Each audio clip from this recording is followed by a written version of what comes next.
época de invierno, pues se establecen espacios de acampar para poder escalar al Iztaccíhuatl. Entonces, la verdad es que Amecameca, a pesar de pues, ser un municipio un poco pequeño, últimamente esta región de los volcanes, pues ha copiado este modelo de, de ese municipio y pues yo por lo que veo y escucho, parece que le está yendo muy bien y la gente lo está disfrutando, ¿no? Además de que la federal Cuautla, que es la que pasa por ahí, pues es una de los caminos pues más cercanos para salir de la ciudad y despejarte unos días, ¿no? Entonces, bueno, esa es mi experiencia como ecoturística, ¿no? Muchas gracias, Marco. Es una región preciosa, esta región de los volcanes, ¿no? Tienes unas vistas hermosísimas. Pues les agradezco mucho sus comentarios. Pues sí, efectivamente, mucho de lo que ustedes han vivido, han tenido oportunidad de ver en la práctica, pues es resultado de un tipo de turismo que sobre todo se ha desarrollado en las últimas 3 décadas, ¿no? Hay que decir que en México el desarrollo turístico ha sido un desarrollo muy heterogéneo, pero seguramente ustedes se habrán dado cuenta que un modelo que se privilegió durante muchos años, sobre todo el turismo, el desarrollo turístico en México, se da después de la Segunda Guerra Mundial. Y ha sido no sé si ustedes lo notan, lo han visto, pero muchos investigadores han dado cuenta que ha sido un desarrollo turístico muchas veces pensando más en los extranjeros, ¿no? Ha sido un desarrollo turístico que sobre todo se ha llevado a cabo en las zonas costeras, ¿no? México ha impulsado y apostado mucho por el turismo de sol y playa. Entonces, en el Pacífico se desarrolla Acapulco, Mazatlán, Huatulco, Ixtapas y Guatanejo, en el Mar de Cortés, en la península Los Cabos, etcétera, en el Caribe, Cancún, Playa del Carmen, Tulum, etcétera, etcétera. Pero es un turismo que si ustedes hoy quisieran, si hacen la prueba, vean cuánto sale irse de vacaciones a Punta Mita, en Nayarit o a Cancún. Es carísimo, ¿no? Realmente, realmente es muy caro, ¿no? Pero ese es el tipo de turismo que se ha privilegiado de alguna manera, pero también es un turismo que hoy por hoy muchos califican como un modelo agotado, ¿no? Entonces, se han dado también otro tipo de desarrollo que, que no forzosamente es en las ciudades, porque el turismo en México se ha desarrollado en la costa y también en las grandes ciudades, y es este turismo que pone los ojos en el campo, ¿no? Este turismo que es un turismo que nosotros podemos llamar un turismo rural y que hoy en día y en pleno año 2021 y después de la pandemia, es un turismo que puede tener muchas oportunidades. Platicaba yo con Ariel y le decía, a ver, la pandemia la pandemia viene a marcar un antes y un después, ¿no? Todavía el año 2019, que antes de que iniciara, pues el turismo era la mayor industria en el mundo, ¿no? O sea, estamos hablando de 1.400 millones de viajeros, ¿no? Y además, ¿cuántas industrias no dependían del turismo, ¿no? 10% de la economía global dependía del turismo. Esto es hasta el 2019 y además creciendo a niveles de 5 o 7% anualmente, ¿no? México, por ejemplo, el Producto Interno Bruto de México, cerca del 8% viene gracias al turismo, ¿no? Y después de la pandemia o durante la pandemia, que todavía seguimos viendo estragos, pues vino a cambiar muchas cosas, ¿no? Pero uno de los tipos de turismo que pueden resultar benéficos o beneficiados, mejor dicho, y que hasta ahora, poco a poco, va más o menos ahí recuperándose, es este tipo de turismo del que estamos hablando esta tarde, ¿no? Del turismo rural. Déjenme decirles que el turismo rural, ¿no? Es, para ponerlo así en términos muy claros y seguramente como ustedes, es un turismo que lo que busca es que el visitante vaya a regiones rurales o semirurales, ¿no? Y que pueda hacer una serie de actividades que están muy ligados con el entorno natural, con la agricultura y sobre todo con las comunidades y con la cultura local, ¿no? Entonces, está pensado en un turismo que es de bajo impacto, un turismo que no forzosamente mueve grandes masas como el turismo de sol y playa, ¿no? Hay muchos autores, como la doctora Schluter, que dice que, bueno, hay un interés, hay un enamoramiento del campo por esta nostalgia, ¿no? De que quienes estamos en las ciudades, pues queremos regresar a muchos lugares donde crecimos, y además, sobre todo, pues queremos tener un mayor contacto con la naturaleza, ¿no? Entonces, sobre todo quienes vivimos en las ciudades, ¿no? Como decía ahorita Marco, pues lo que estamos esperando es el fin de semana, el puente, las vacaciones, para salir, disfrutar de otras actividades, respirar un aire diferente y encontrarnos con pues a lo mejor con un espacio, con un paisaje completamente diferente. Hace rato que decía, perdón, el nombre Abril, me parece que decía que ella tiene parientes en Villa del Carbón. En alguna ocasión estaba yo haciendo un reportaje en Villa del Carbón, me comentaban y me platicaban la anécdota de un niño de la Ciudad de México que fue a Villa del Carbón y que se quedó maravillado con el cielo porque nunca había visto tantas estrellas, ¿no?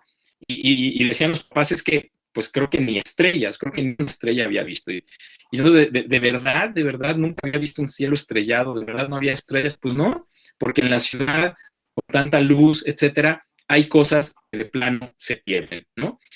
Y fíjense que este tipo de turismo, el turismo rural, por mucho tiempo fue visto también como un turismo como de segunda, ¿no? Es decir, el que no podía irse de vacaciones a la playa, el que no podía irse de vacaciones al extranjero, el que pues, tenía que irse a estos lugares cerca de la ciudad, a lo mejor de ir y regresar, a lo mejor sí quedarse a acampar, a lo mejor quedarse en una cabaña. No era quedarse en el hotel de 5 estrellas. Entonces, por eso de pronto era visto como un turismo visto como de manera medio despectiva, como un turismo de segunda, ¿no? Y hoy en día, al contrario, ¿no? Hoy en día podríamos hacer turismo rural, que podría costar mucho o podría costar poco, pero hoy en día casi ir a hacer turismo al campo, ir a ver cómo se procesan algunos alimentos, incluso participar en estas actividades, pues puede ser una actividad que no nos cueste mucho y que al contrario, ¿no? Que nos retribuya muchísimo. Entonces, ¿qué características puede tener el turismo rural a diferencia de otros tipos de turismo? Pues lo que ya decíamos hace rato, puede ser un turismo, y esa es una de las ventajas, que puede tener un impacto ambiental y social bajo en términos negativos, ¿no? Grupos pequeños, grupos que participan en el cuidado de esos entornos, que conviven con las comunidades, bueno, pues se vuelven mucho más conscientes del cuidado de ese territorio o del medio ambiente. El turismo rural también muchas veces es planeado desde abajo, es planeado con la comunidad, con los ejidatarios, con los grupos de productores, y eso hace que sean proyectos mucho más democráticos, que sean proyectos mucho más acordes a las necesidades y a las posibilidades de la comunidad, y no como sucede en otros lugares donde se impone un tipo de turismo, se colocan negocios, inversiones, hoteles, etcétera, y eso tiene un impacto ambiental y social mucho más fuerte, ¿no? El turismo rural también puede ayudar a lograr un desarrollo económico al poder hacer cadenas de valor, al poder relacionar con las agroindustrias, con los productores, con los artesanos, ¿no? Entonces, desde luego tiene un componente económico que puede constituirse en una vía de desarrollo económico y de sustento para los pobladores, ¿no? En muchos casos incluso es la única posibilidad de desarrollo, ¿no? O sea, en algunos casos no hay inversión, no hay industria, pero lo que sí se tiene es un paisaje hermosísimo, lo que sí se tiene son unas termas, lo que sí se tiene es una cascada, un río y un bosque, ¿no? Y entonces lo que se puede hacer es aprovecharlo. En otros casos, por ejemplo, la gente en estos lugares es poseedora de un patrimonio único. Por ejemplo, hace rato que se hablaba de esta región de los volcanes, pues no en cualquier lugar se tiene la vista de dos volcanes hermosísimos, ¿no? Bueno, una montaña y un volcán, ¿no? No todos tienen la suerte de que de pronto haya la llegada de mariposa monarca a estos bosques, ¿no? No todos tienen bosques con luciérnagas, ¿no? No todos tienen bosques húmedos donde de pronto hay no sé cuántas especies de hongos, ¿no? No todos tienen posibilidades de sembrar vid o vides, ¿no? No todos tienen posibilidades de producir pulque. Entonces, también esto que forma parte del patrimonio, el patrimonio cultural y el patrimonio natural de las comunidades, se vuelve en un bien que puede ser aprovechable turísticamente, ¿no? Y una cosa más, también hay tendencias de consumo, tendencias de viaje, ustedes conocen muy bien estas tendencias, que la gente quiere, y hay segmentos de mercado que quieren consumir lo más natural posible, o lo orgánico, o quieren consumir localmente, ¿no? Entonces, es gente que quiere tener contacto directo con los productores, que quiere ver cómo se siembra, cómo se cosecha, cómo se produce el mezcal, cómo se produce el tequila, cómo se produce el vino, cómo se producen quesos, cómo se producen hortalizas, cómo se produce café, etcétera, ¿no? Estos mismos estilos de vida también están asociados a la cooperación, a la solidaridad social, a ser consumidores responsables, ser consumidores solidarios, ¿no? Entonces, también este tipo de consumidores impulsa estas iniciativas y estos proyectos. Ahora en la pandemia, por ejemplo, lo que estamos buscando son lugares abiertos, espacios abiertos, lugares seguros, ¿no? Lugares donde no me concentre yo con una gran cantidad de personas y donde tenga yo riesgo de contagiarme. Entonces, los parques, los lugares que ustedes han mencionado en estos ejidos, en Villa del Carbón, en Tepetlixpa, en lugares abiertos, espacios, pues son buenos lugares y son atractivos para ir, recrearse y aprender, ¿no? Porque hay poco contacto, estamos al aire libre, en fin. Y por último, y no menos importante, el turismo rural es un turismo muy, muy experiencial, ¿no? Es un turismo de tener uno mismo la experiencia de experiencial, sensorial, vivencial, ¿no? Entonces, desde que uno viaja, desde que uno llega a estos lugares, uno va observando la naturaleza, el paisaje, la orografía, uno va captando los olores, ¿no? Yo siempre digo que cuando uno viaja, tiene que ir muy alerta, ¿no? Y entonces vamos viendo que el paisaje cambia de donde nosotros vivimos a donde nos trasladamos. Nos vamos dando cuenta por los sonidos de la naturaleza, desde la carretera empezamos a oír que, mira, ya se oyen chicharras, mira, se ven mariposas, ¿no? El propio clima empieza a ser un clima diferente, etcétera. Entonces, este tipo de turismo rural también nos obliga a ser muy, muy abiertos en ese sentido, ¿no? Y entonces nos está gustando, si salimos al campo, recoger alguna flor, alguna raíz, o desde luego también esto tiene que ver con comportamientos ecoturísticos, y dicen que lo que está en la montaña se queda en la montaña, ¿no? Lo que está en el monte se queda en el monte. No dejamos nada ni nos traemos nada del monte, pero podemos ir percibiendo aromas, podemos ir percibiendo diferentes plantas, hierbas, etcétera, etcétera, ¿no? Eso serían algunos de los, digamos, las ventajas, de los aspectos positivos de hacer turismo en el campo.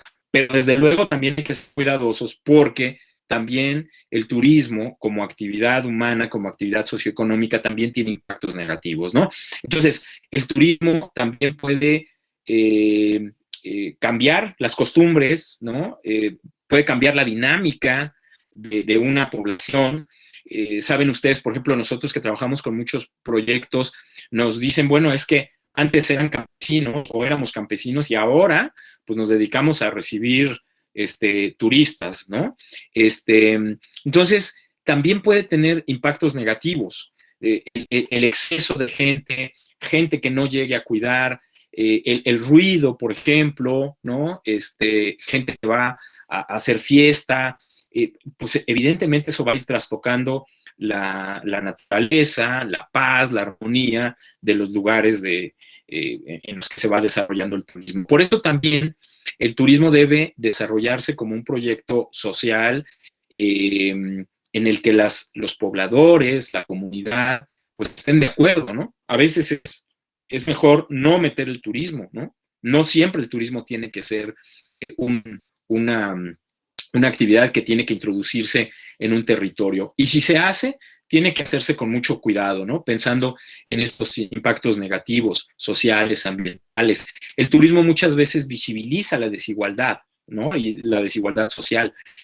Una comunidad puede vivir muy bien, muy tranquila, pero cuando empieza a llegar un turismo, que es un turismo que trae, no sé, camionetas, motocicletas, probablemente la comunidad empieza a ver que, pues que ellos vivían muy bien, ¿no? Y de pronto empiezan a querer también tener algunas posesiones materiales, ¿no?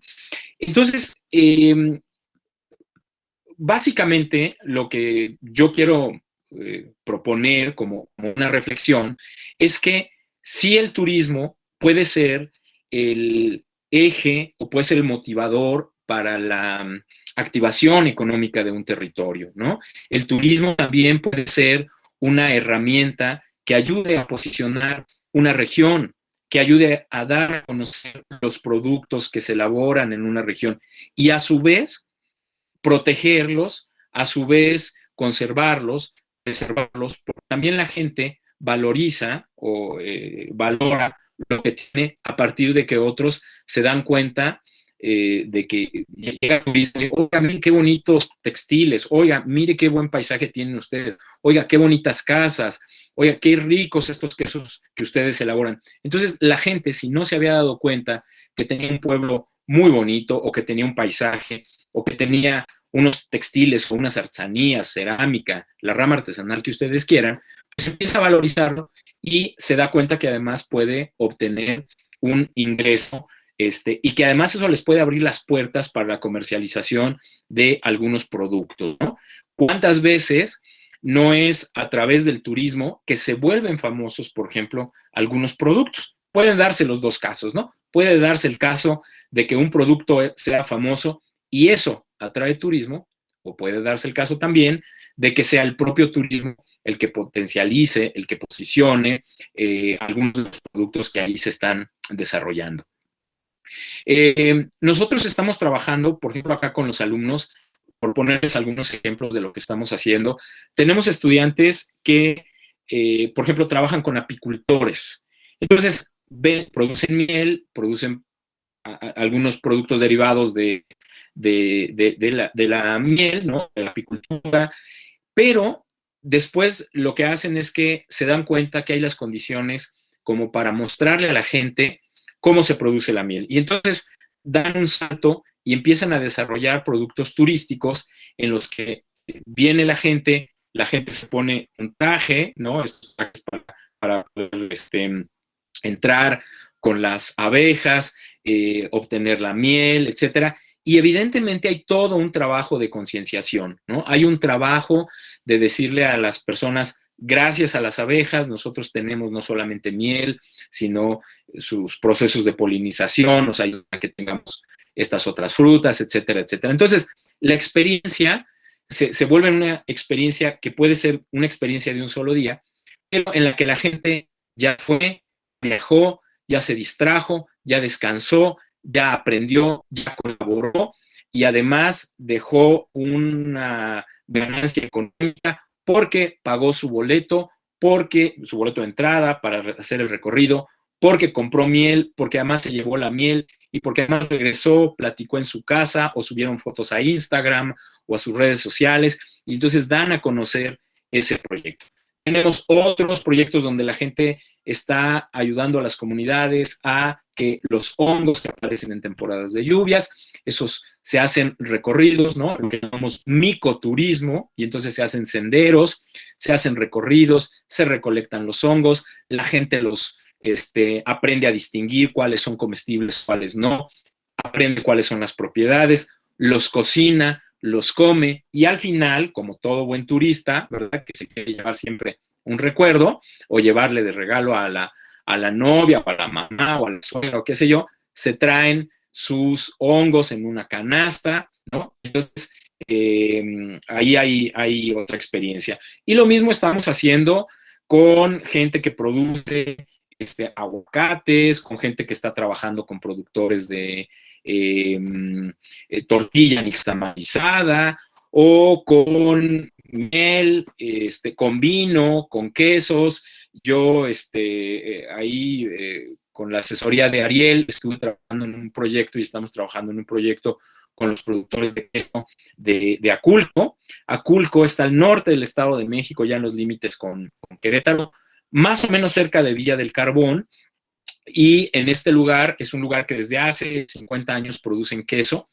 Es un lugar que fue nombrado Pueblo Mágico en el 2015, si mal no recuerdo, igual que Villa del Carbón es Pueblo Mágico, y a partir de que los nombran pueblos mágicos, ustedes saben que hay 125 pueblos mágicos en todo el país, a partir de que los nombran pueblos mágicos, pues entonces empieza a haber una mayor cantidad de turismo, ¿no? Empieza a haber más gente que va. La gente probablemente no sepa qué hay, pero por el hecho de saber que tiene un nombramiento, en este caso de pueblo mágico, la gente sabe que es garantía que va a encontrar algo interesante, va a encontrar algo que hacer. Entonces, lo que estamos haciendo y lo que tratamos de hacer es que estos lugares, estas regiones, estos poblados puedan aprovechar este patrimonio gastronómico, este patrimonio natural, este patrimonio arquitectónico, histórico, estos saber hacer tradicionales, artesanales, etcétera, y que a partir de ahí se diseñen experiencias que hagan que la gente se sienta motivado a ir, conocer, comprar, y que se pase un día pues mucho mejor que se lo pasaría dando la vuelta en el supermercado, en la plaza comercial o en su casa viendo la televisión, ¿no? No digo que esté mal ir a las plazas, pero hay que también promover este tipo de actividades, ¿no? Entonces, este tipo de turismo también, el turismo rural, mueve mucho a las cadenas de valor, al asociativismo, ¿no? A la cooperación, porque eso fomenta además marcas colectivas que ustedes seguramente trabajan, al buscar algunas denominaciones de origen o indicaciones geográficas o certificaciones, ¿no? O incluso nombramientos como Pueblo Mágico o como Ciudad Patrimonio de la Humanidad, ¿no? O una declaratoria de Patrimonio de la Humanidad que también se puede dar no solamente en las ciudades, no solamente en las zonas arqueológicas, en monumentos, sino también en regiones, en rutas, en festividades, en celebraciones, ¿no? Entonces, hay mucho de patrimonio tangible como intangible, tangible e intangible, que puede ser aprovechado con estos digamos, con estos principios de desarrollo turístico, ¿no? Entonces, eso sería como una idea muy general que yo podría plantearles. Me gustaría iniciar un diálogo con ustedes, conocer sus propias experiencias y pues intercambiar algunos puntos de vista. Ustedes lo hacen, desde luego, desde el desarrollo agrícola, ustedes lo hacen desde la perspectiva del campo, de las agroindustrias, etcétera. Yo lo hago desde el turismo y estoy cierto que todos estos proyectos necesitan de trabajos interdisciplinarios, ¿no? Necesitamos el experto en el campo, necesitamos el experto en mercadotecnia, necesitamos el experto en antropología, necesitamos al experto en turismo también. Y créanme, por lo menos en las 2 maestrías en las que yo doy clase, que estos proyectos se vuelven realmente proyectos muy interesantes, sobre todo cuando tenemos especialistas de diversas disciplinas, ¿no? Entonces, no sé, me gustaría escuchar sus puntos de vista y seguramente con sus preguntas y con sus reflexiones, yo podré hacer algunas otras observaciones. Nada más para cerrar de estos ejemplos que ustedes ponían, de Huatulco, de Zongolica, de Villa del Carbón y de Tepetlixpa, simplemente decir que en estos lugares, por ejemplo, Huatulco era una aldea de pescadores que se dedicaba a eso, a la pesca. Después empiezan a trabajar con el turismo, pero hoy Huatulco tiene una serie de proyectos sumamente interesantes, por ejemplo, con las fincas cafetaleras, ¿no? Con el café que se está haciendo, café de altura. Tienen muy cerca, ahí en Mazunte, proyectos muy interesantes con los tortugarios y con otros proyectos ecológicos, ¿no? En Veracruz tienen su ruta del café, y yo creo que lo están haciendo muy bien. Villa del Carbón, que ahora es Pueblo Mágico, y todos estos lugares de los que hablaba Abril, la Presa del Llano, la propia Cabecera, efectivamente están surgiendo pequeños hotelitos, cabañas, posadas, para poder dar alojamiento a toda la gente que está llegando, mucha gente que está llegando a pescar, mucha gente que llega a hacer senderismo. Y esta zona de Amecameca, que también, ¿no? También tiene una serie de proyectos muy interesantes, porque es Amecameca, Tepetlixpa, que es el municipio junto, Ozumba, está Autla y Ecatzingo, ¿no? Que tienen de verdad producción de capulín, tienen mariposa monarca, tienen esta producción de árboles, ¿no? Que la gente va y escoge sus árboles para Navidad. En fin, entonces estos lugares que ustedes han puesto, si ustedes buscan en internet, van a encontrar de verdad un montón de proyectos que son proyectos muy exitosos y que lo que habría que cuidar es que sean proyectos sostenibles, ¿no? A largo plazo.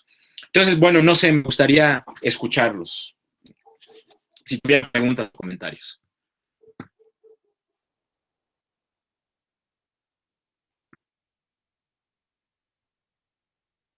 A ver, sí, a ver, déjenme. Están poniendo aquí preguntas en el chat, ¿verdad? Sí, hay una pregunta de Frida. Ella pregunta, sí, ¿cuáles son las principales características que se toman en cuenta para considerar implementar un proyecto ecoturístico en determinado lugar? A ver, yo diría que son varias, ¿no? Una, creo que, a ver, es que la iniciativa puede venir de diferentes formas. Puede ser alguien, por ejemplo, que tiene un terreno, o alguien con propiedad privada y que quiere desarrollarlo, ¿no? Pero podría ser también que la comunidad se quiera organizar.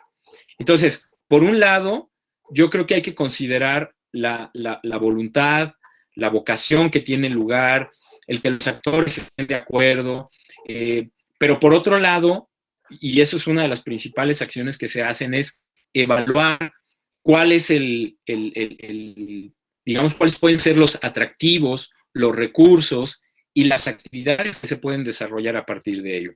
Hay que ser aquí cuidadosos, porque no es lo mismo actividades o recursos, ¿no? No es lo mismo atractivos que actividades. O sea, lo primero que hay que hacer es ver cuáles son los recursos que tenemos. El propio clima puede ser un recurso.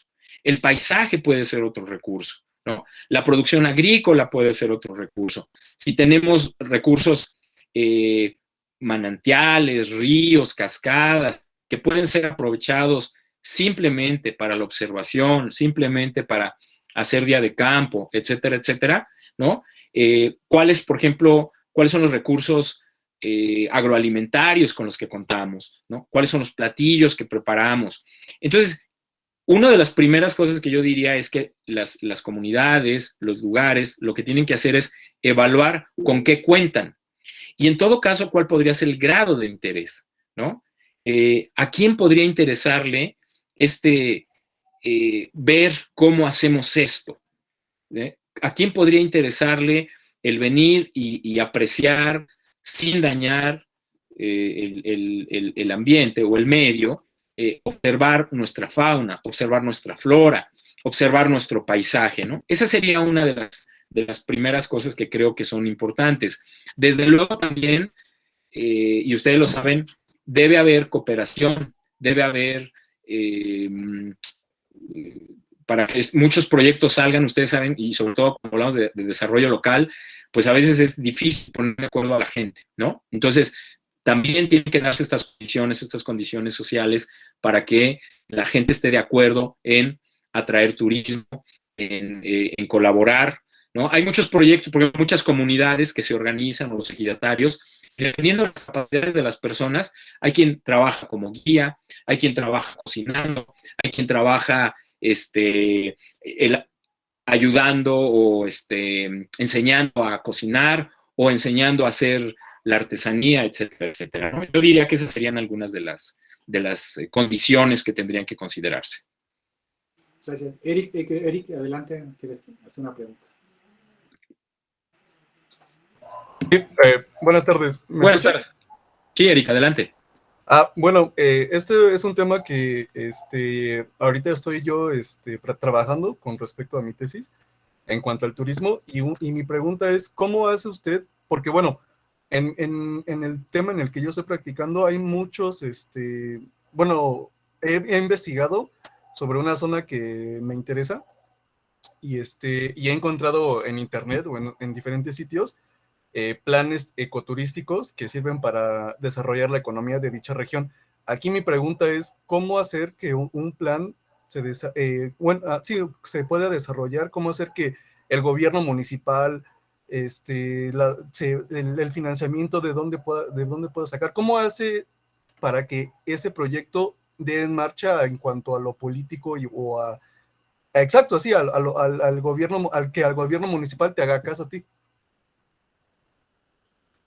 Bueno, a ver, es que hay que considerar que los gobiernos son actores también en el desarrollo turístico, ¿no? O sea, el gobierno es uno de los muchos actores, y puede ser el gobierno municipal, puede ser el gobierno estatal o puede ser el gobierno federal. Para que los proyectos, ustedes saben que para que los proyectos, y sobre todo los proyectos turísticos, se desarrollen, pues tienen que cumplir con una serie de condiciones de posibilidad y también de requisitos, ¿no? Entonces, hay que ver, por ejemplo, cuál es el papel del gobierno municipal. A veces los gobiernos municipales simplemente dan el permiso para que ese espacio se utilice para lo que está hecho de acuerdo al uso del suelo. A veces los gobiernos municipales tienen que cambiar el uso del suelo.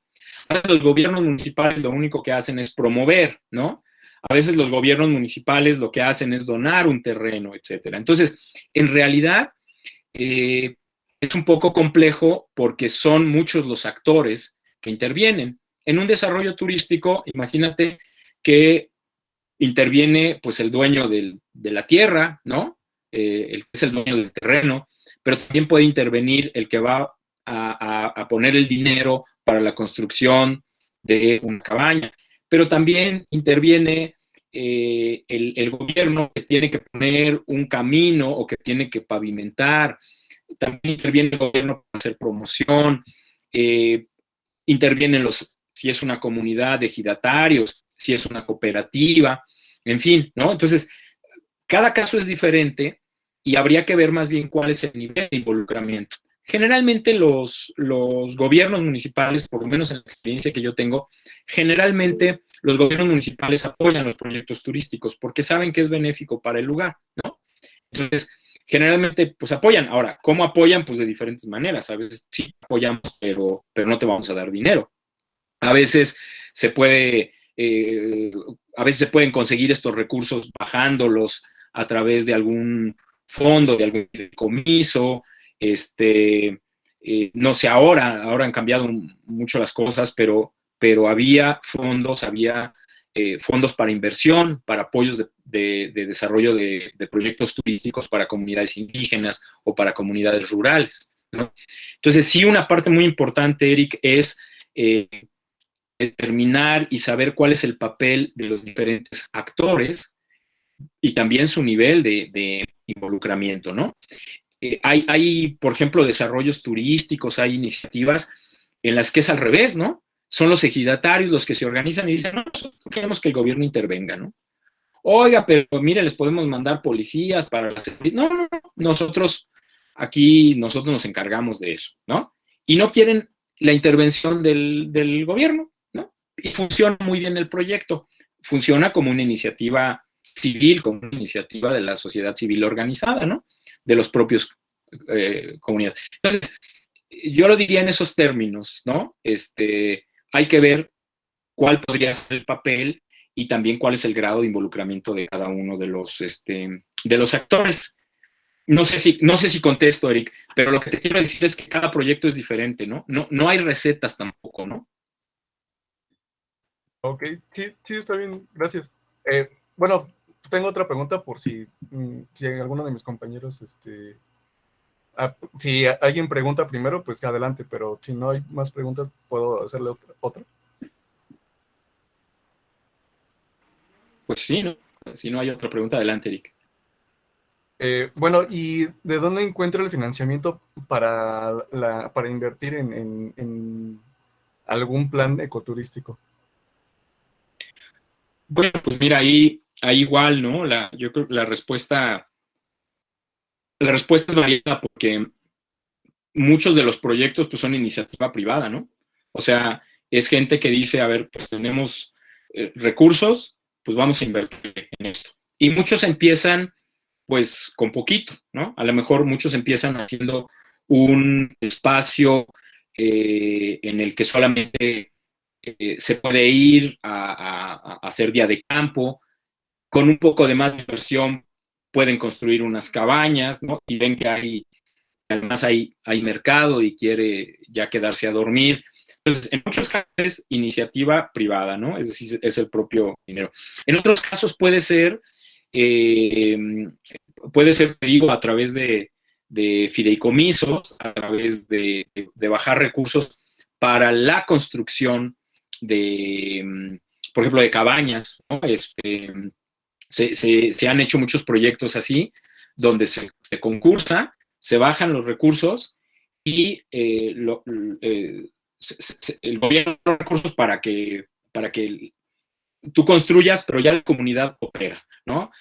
El dinero no es para pagar salarios, el dinero no es para hacer promoción, el dinero es nada más para equipar. Pero insisto, habría que revisar porque ha habido también algunos cambios y algunas restricciones, ¿no? Entonces, puede pasar eso. Puede pasar también que muchos de los proyectos pueden ser iniciativa del gobierno estatal, ¿no? O el gobierno federal o el gobierno municipal. Entonces, se pone el gobierno municipal o el gobierno estatal pone el proyecto, ¿no? En terrenos, por ejemplo, ejidatarios, y ahí se hace un parque, por ejemplo, ¿no? Aquí, por ejemplo, en el Estado de México hay varios proyectos así que se hicieron sobre todo en la década de los años 70. El gobierno del Estado apoyaba a los ejidatarios ponían los terrenos y se dedicaban a administrar, pero el gobierno del Estado pone la infraestructura, entonces te pone unas cabañas, cerca, ¿no? Todo el terreno, te pone señalización. Entonces, son proyectos que apoyan a ejidatarios y ahora los ejidatarios pues ya nada más se dedican a administrar y a trabajar. Entonces, estás creando fuentes de empleo y estás creando muchos proyectos que hasta la fecha, muchos de estos parques, por ejemplo, siguen, ¿no? Y son los ejidatarios quienes administran. Entonces, sí, las vías de financiamiento, pues son muchas, o a través de la banca, en fin, ¿no? Nafinsa durante mucho tiempo también lo hizo, ¿no? Que financiaba todos estos proyectos. Muchas gracias. ¿Alguien más tiene preguntas? ¿Puede hacerlo vía el micrófono o por el chat?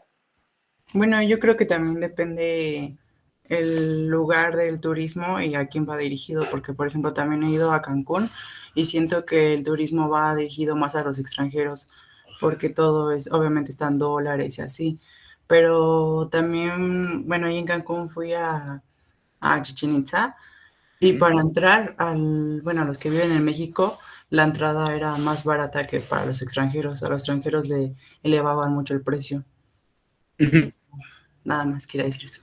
Sí, pero, por ejemplo, esto que comentas es muy interesante porque sí, efectivamente, si uno va a Cancún como tal, Cancún es un desarrollo turístico, es lo que se llama un centro integralmente planeado, que se desarrolla en la década de los 70, pero efectivamente es para un turismo extranjero o de muy altos ingresos, ¿no? Pero si nos movemos fuera de Cancún, vamos a encontrar muchísimos desarrollos ecoturísticos hechos por comunidades, ¿no? Muchos proyectos turísticos que son los ejidatarios, que son las comunidades quienes se han organizado. Y son proyectos muy, muy interesantes, ¿no? Claro, no van a ser los hoteles de 5 estrellas, al contrario, van a ser hoteles mucho más sencillos, pero hoteles cómodos, hoteles limpios, y son los propios ejidatarios los que están trabajando en estos proyectos. Además, son experiencias muy interesantes, ¿no? Porque uno va, se hospeda con ellos, la gente regularmente es muy cálida, es muy amable, ¿no? Son familias las que están trabajando en los proyectos, y entonces uno aprende un montón de cosas de su vida diaria, ¿no? De la cotidianidad, y uno aprende recetas, y uno hace recorridos, entonces lo llevan a uno a hacer un recorrido, y además haces la tirolesa, te llevan a un cenote, a nadar, a snorkelear, te llevan a caminar, a hacer observación de aves, a hacer observación de fauna, en fin, un montón de actividades, y eso es un tipo de turismo que no resulta tan caro y que además lo que tú estás pagando se queda ahí, ¿no? Es para estas comunidades. Entonces, esto me gusta mucho el comentario que acaban de hacer porque también nos permite ver que hay diferentes tipos de turismo, ¿no? No todo el turismo es igual, al contrario, hay tantas formas de turismo como se nos pueda ocurrir, ¿no? Y conviven estos dos tipos de turismo. Entonces, aquí tienes este tipo de turismo de altos ingresos para extranjeros, pero a 5 kilómetros puedes tener este otro tipo de turismo. Y ojo, muchos extranjeros también, no todos quieren ir a Cancún. Ellos quieren ir también a estos lugares menos turísticos, más tranquilos, entran en contacto más con la gente, porque además, mientras tú te hospedas aquí, un norteamericano que aquí se hospeda 5 días en este hotel, acá se puede pasar 2 meses, ¿no? O se puede pasar 3 meses, que fue algo que sucedió, es algo que también se ha observado ahora en pandemia.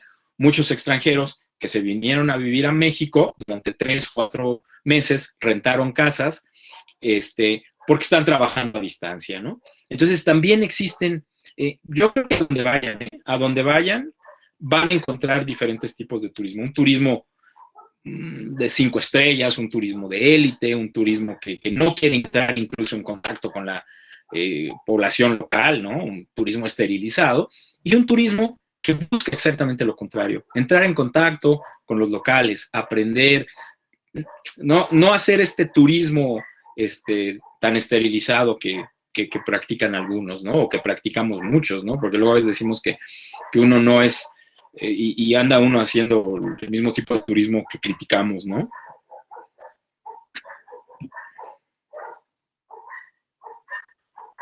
Bien, ¿alguien más? Una pregunta, un comentario, quiera poner, claro.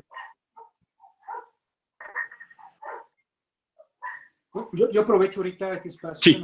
para preguntarte también, sin duda ahorita has indicado algunas de las fortalezas, ¿no? De estos proyectos a nivel local, a nivel de ejido, comunidad, y desde tu experiencia, ¿qué debilidades has encontrado, ¿no? Puntos críticos o áreas de mejora de este tipo de proyectos, a lo mejor hablando en el caso del Estado de México. Pues yo creo que hay muchos problemas también, ¿no? Porque quizás uno de los problemas más frecuentes que a veces encontramos es que, miren, por ejemplo, que se construye infraestructura, ¿no? Se desarrolla el proyecto en términos de infraestructura, pero ahí se quedan, ¿no? No va gente, se quedan como elefantes blancos, ¿no? Porque se consiguió el dinero, se consiguió la infraestructura, pero ahí están abandonadas, no hay visitantes, no cumplen con los objetivos para los que fueron pensados. Entonces, muchos de estos proyectos necesitan pensarse en términos de largo plazo, ¿no? Es decir, sí, la infraestructura, hay que capacitar a la gente y hacer promoción, dar un buen servicio, porque eso también pasa, ¿no? Que se hace el proyecto, pero como no se capacita a las personas, la gente va y termina pues más decepcionada, ¿no? La gente queda decepcionada porque dice, bueno, sí fui, el lugar está bonito, pero pues no había agua, o cosas tan sencillas. Nos ofrecen un recorrido, nos ofrecen llevarnos a hacer senderismo, ir a recolectar hongos, etcétera, pero a nadie se le ocurrió que la gente necesita un lugar para ir al baño, por ejemplo, ¿no? Entonces, muchos de estos proyectos no piensan las necesidades de los visitantes y de los turistas, ¿no? O a veces se hacen recorridos, también hemos visto, ¿no? Recorridos de 8 horas, larguísimos, nadie le dijo a la gente que tenía que llevar cierto tipo de calzado, que tenían que llevar cierto tipo de vestimenta, etcétera, etcétera. Entonces la gente, pues regresa cansada, regresa decepcionada, regresa molesta y dice, no, oye, turismo rural y no quiere hacer turismo rural, ¿no? Y la otra cosa que también es muy curiosa, se confunde, ¿no? El término de ecoturismo, que el término de ecoturismo hace alusión a lo ecológico, a lo sostenible, ¿no? Y mucha gente lo confunde, entonces, vamos a hacer ecoturismo y resulta que no es ecoturismo, ¿no? Por ejemplo, alguna vez a mí me invitaron, yo fui a hacer un reportaje, no voy a decir el lugar a dónde, pero nos invitaron a hacer un reportaje de ecoturismo y cuando fuimos era hacerlos en cuatrimotos. Entonces, eso impactaba ambientalmente, erosionaba, el ruido, bueno, y uno decía, oye, pero esto no es ecoturismo, y te lo venden como ecoturismo, ¿no? Eso también pasa mucho. Pasa también, le pasa a muchas regiones que de pronto empiezan a tener tanto éxito que pues ya lo que importa es el dinero y no la vivencia, no la experiencia, ¿no? Eso ha pasado, por ejemplo, en muchos lugares, sobre todo en regiones vitivinícolas, ¿no? Que les empieza a ir muy bien.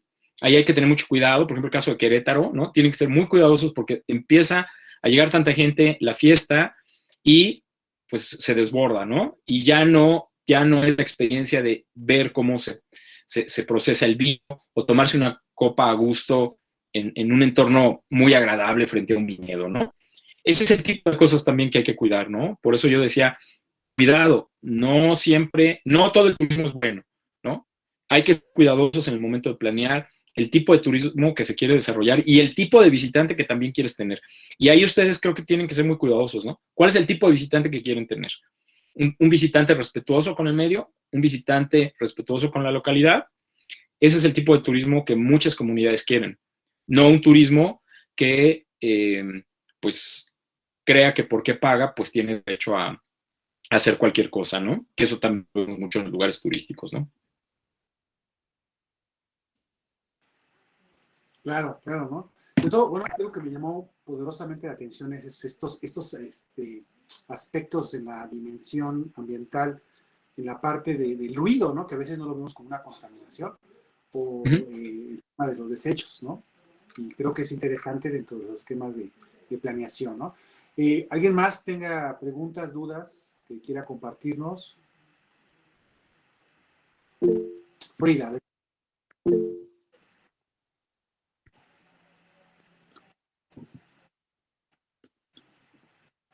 Frida, si ibas a comentar algo, levantaste la manita.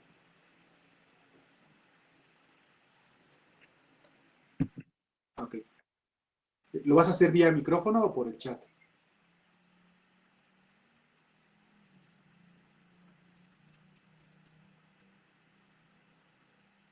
Por el chat, que no sirve su micro.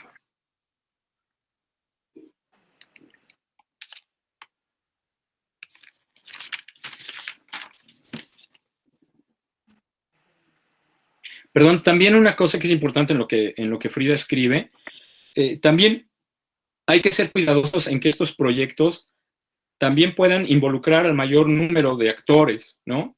Es decir, que también se pueda hacer una cadena de valor, una cadena productiva que pueda involucrar a la mayor cantidad posible de actores. Y lo que pasa también muchas veces que solamente unos cuantos son los que ganan, ¿no? Es decir, hay pocos ganadores y muchos perdedores, ¿no? Se trata de que haya muchos ganadores y que la mayor en el mejor de los escenarios posibles, mucha gente salga beneficiada con los proyectos turísticos, ¿no? Y no nada más, por ejemplo, las grandes empresas que llegan y ahí se establecen, ¿no? O los grandes inversionistas, o gente que no es del lugar y llega y pone ahí el negocio, ¿no? Claro. Bueno, ya nos pregunta Frida, dice, ¿hay alguna diferencia en cuanto a costos entre el turismo y el ecoturismo? ¿Se puede cobrar un poco más caro en el ecoturismo? Bueno, a ver, en términos generales, y ustedes lo saben muy bien, acuérdense que hay segmentos de mercado que están dispuestos a pagar un poco más a cambio de obtener un valor, ¿no? Y ese valor puede ser obtener productos de mejor calidad, productos orgánicos, productos naturales, productos originales, productos con denominación de origen, productos con indicación geográfica, o incluso ese valor puede ser un valor que se le transfiere a otro. Por ejemplo, yo consumo estos productos porque sé que estoy estoy contribuyendo al desarrollo local.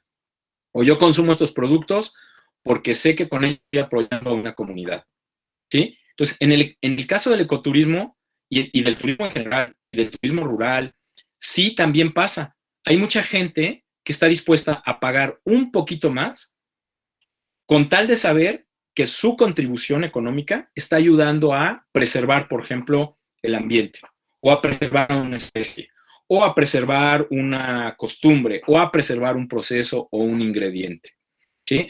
Es más, miren, por ejemplo, los europeos, y sobre todo el caso de los alemanes, son muy cuidadosos y se sabe muy bien porque la manera en la que están eligiendo sus destinos para vacacionar, los hoteles, etcétera, etcétera, están pidiendo que sean proyectos sostenibles, que sean proyectos ecológicos, ¿no?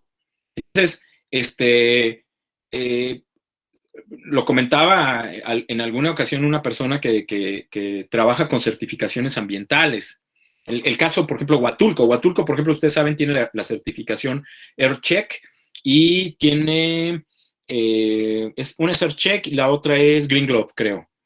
Entonces, eso certifica, garantiza que sus playas son limpias, que se mantiene el ambiente, etcétera, etcétera. Entonces, muchos turistas buscan en función de eso a dónde ir de vacaciones. Y dicen, no vamos a ir a lugares contaminados ni a hoteles que contaminen.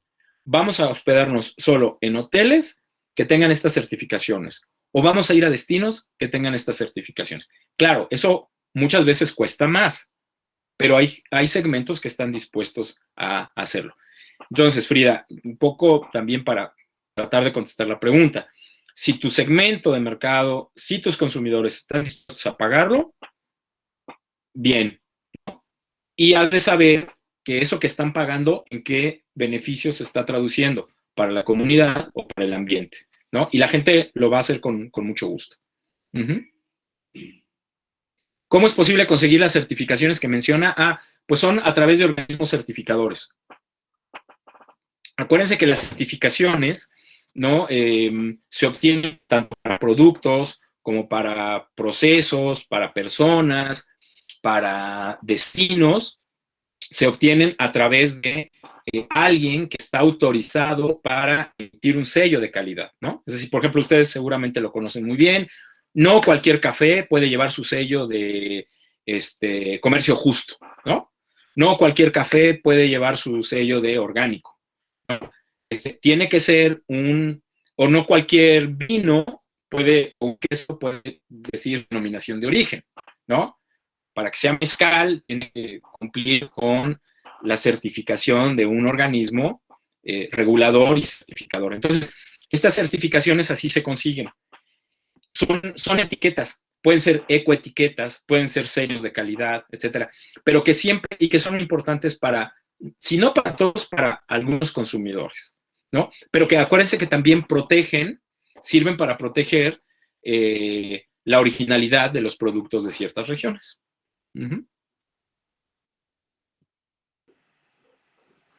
Bien, muchas gracias. No sé si haya otro comentario, duda. Aprovecho también, fíjate que una vez tuve una clase de proyectos en la Universidad de Anáhuac, Cancún, y precisamente ahí había varios estudiantes que pues venían de las cadenas hoteleras. Uno de ellos venía de Riu, ¿no? Cadena y traía un proyecto sobre un esquema de responsabilidad sobre la prevención de abuso sexual o explotación básicamente de niñas y niños en los hoteles. ¿Cómo ves esta parte? ¿No? A mí me llamó mucho la atención. O sea, que yo le preguntaba, ¿no? Sí es un tema que se da. Y este tipo de cosas también, ¿cómo podría caer, ¿no? A lo mejor en proyectos más pequeños, ¿no? Ese tipo, o qué es tu experiencia, ¿qué te ha dicho en ese sentido? Bueno, no conozco mucho del tema. Lo que sí puedo decir es que sí se trabaja, sí se trabaja mucho los destinos. Los destinos y los hoteles tienen que trabajar sobre temas que son importantes para los consumidores, ¿no? A ver, y que además no solamente pasa en el turismo, ¿no? O sea, yo creo que eso es una tendencia. Los consumidores, cuando se enteran que una empresa contrata maquiladoras y que hace una explotación ilegal de mujeres, de niños, de trabajadores, etcétera, etcétera, pues hay boicots, ¿no? O sea, la gente dice, no vamos a comprar esta empresa, ¿no? O sea, tenemos muchos casos, ¿no? Por ahí hay un libro muy famoso que se llama No Logo, ¿no? Ahorita por ahí lo tengo, de Naomi, se me va el nombre, Naomi Klein, lo tengo ahí, ¿no? En el que ella expone cómo para los consumidores es importante la imagen. Para los consumidores no solo es la calidad del producto, sino las prácticas, ¿no?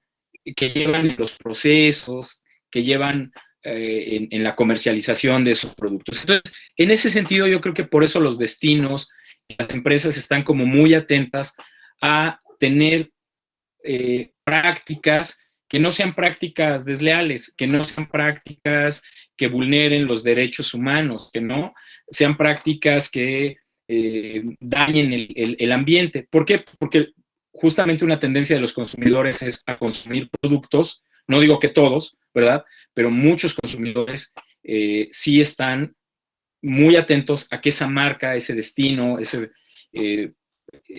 esa compañía no vulnere derechos humanos, ¿no? No vulnere el medio ambiente, ¿no? Entonces, yo creo que por eso es un poco la preocupación. Y además, me parece pues, muy bien, ¿no? Muy sano, porque entonces es una forma de erradicar justamente muchas de las prácticas ociosas y prácticas malas que tiene no solamente el turismo, ¿no? Sino el comercio en general, ¿no? Muchas gracias. Sí, lo preguntaba en función de estas tendencias del consumidor de buscar, ¿no? Esos destinos de viaje y además no solamente de los atributos del servicio, sino esta parte que bien comentas de la parte ambiental, social y bueno, esta otra de derechos, ¿no? Humanos. Y bien, yo creo que una pregunta prácticamente como de perspectiva que nos hace Alejandra, dice, ¿usted cree que el ecoturismo va por buen camino? Bueno, pues es que yo creo que hay de todo, ¿no? Hay proyectos muy interesantes, hay proyectos que están haciendo las cosas bien y hay otros que no. Yo sí creo que a ver, es cuestión de desarrollo, ¿no? Yo sí creo que el desarrollo, por lo menos el desarrollo que se ha buscado hacer en los últimos años en México, va a apoyar estas iniciativas locales, ¿no? Va a apoyar este tipo de proyectos. Evidentemente que hay muchas cosas alrededor de un proyecto, ¿no? Hay una parte legal, ¿no? Hay una parte legal que es la que debe regular y además la autoridad correspondiente debe verificar que ésta se cumpla, ¿no? También hemos visto que hay muchos proyectos que no pasan y que no se realizan, pues porque la gente se opone a que se realicen, porque la gente dice, oigan, claramente este es un proyecto para unos cuantos, o claramente es un proyecto que va a beneficiar a unos cuantos y que va a perjudicar a muchos, ¿no? Entonces, también yo creo que hay mayor conciencia, sí creo que también las comunicaciones, las redes sociales, la gente bien informada, el que muchos especialistas, expertos se sumen a estos proyectos, pues yo creo que sí contribuye a que pues vayamos por mejor camino. La UNAM este año acaba de iniciar una licenciatura en turismo sostenible, ¿no? Lo cual a mí me da muchísimo, muchísimo gusto. Nosotros, yo vengo además de una escuela que es la primera escuela de turismo de América Latina, o sea, es una escuela, la Escuela de Turismo del Estado de México, nace en 1958, o sea, nace hace 63 años, ¿no? Pero siempre hemos estado apoyados con otras universidades, ¿no? Siempre, aunque no tuvieran su carrera de turismo, pues los geógrafos, los antropólogos, los sociólogos. En la UNAM, por ejemplo, se hace mucha investigación en turismo desde el Instituto de Investigaciones Geográficas, desde antropológicas, etcétera, etcétera. Entonces también qué bueno y qué importante es que se vayan formando especialistas desde la perspectiva académica que ayuden, colaboren con estas comunidades, que se vinculen con ellas y que ayuden, ¿no? A que estos proyectos sean proyectos sostenibles, a que estos proyectos no naufraguen al poco tiempo, ¿no? Y que la gente tenga opciones de desarrollo que les permita hacerse de recursos, pero al mismo tiempo que les permita no tener que emigrar, ¿no? Que los retengan en sus comunidades y que además valoren su patrimonio, ¿no? Y que además es un patrimonio digno de ser conocido y de ser compartido, ¿no? Entonces, yo creo que ese sería como nuestro objetivo como académicos, ¿no? Y con nuestra función como académicos proveniendo de diferentes universidades.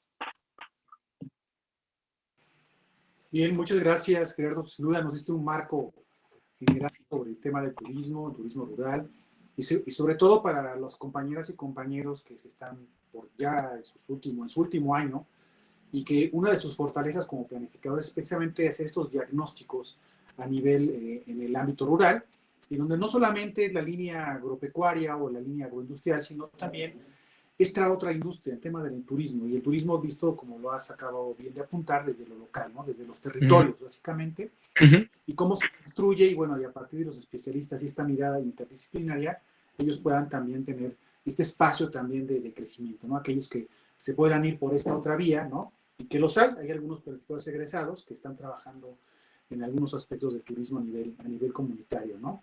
En Mazunte, precisamente, yo estuve, ahí quedaron dos chicos trabajando en una cooperativa la que hace los cosméticos. Sí. Mazunte.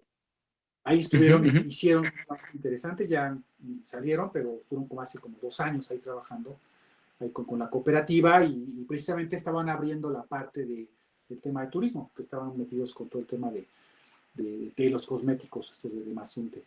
Muy bien, pues bueno, no sé si hay más preguntas, dudas, y para agradecerle al doctor Gerardo, no sin antes, quiero presentarle su reconocimiento, que rápidamente en la jefatura se mueven rápido. Muchas gracias. Y aquí está. Muy bien. Entonces me voy a permitir leerlo. La Universidad Nacional Autónoma de México, la Facultad de Estudios Superiores Aragón, la licenciatura en Planificación para el Desarrollo Agropecuario, otorgan el presente reconocimiento al doctor Gerardo Nuevo Espinosa de los Monteros por su participación en la plática de turismo rural y agroalimentario dirigido a los alumnos del 7º semestre de la asignatura Actualización Profesional 1, realizado el 27 de octubre de 2021 por Mi Raza, Violar el Espíritu, la Fuerza de la Tierra al Servicio de la Nación, Nezahualcóyotl del Estado de México, 27 de octubre de 2021. Firma nuestra jefa de carrera, la licenciada Estela Huerta Álvarez. Pues nada, eso te lo envío ahorita a tu correo, y pues te agradezco mucho tu plática y seguramente te volveré a contactar, ¿no? Cuando tenemos la semana de planificadores, unas semanas especiales donde ya hay algún tipo de conferencia y bueno, pueda ser yo creo que a toda la comunidad. Claro, yo ahí pongo mi correo genespinosad@guamex.mx, con mucho gusto. Si alguien quisiera alguna información adicional, podría yo recomendar ahí alguna bibliografía, alguno de los posgrados que tenemos acá en el Estado de México, en la UMX, ¿no? Que se trabaja con desarrollo territorial, turismo agroalimentario, la Martita, o la maestría en gastronomía que tenemos. En fin, con muchísimo gusto. Y yo les agradezco a ustedes, ¿no? La oportunidad. Y Ariel, muchísimas gracias. Yo también estoy muy agradecido contigo.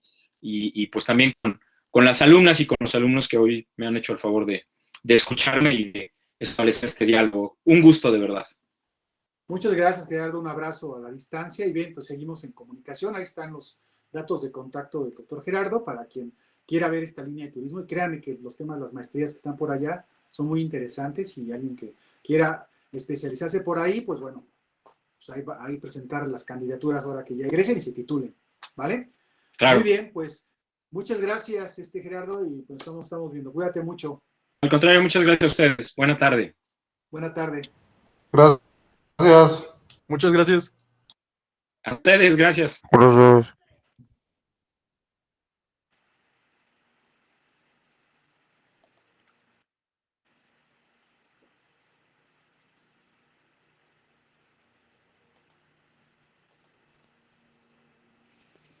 Bien, muy bien. Bueno, pues ya vamos a dar cierre de la sesión del día de hoy. Y pues, ¿qué se llevan el día de hoy, compañeras y compañeros? ¿Qué se llevan?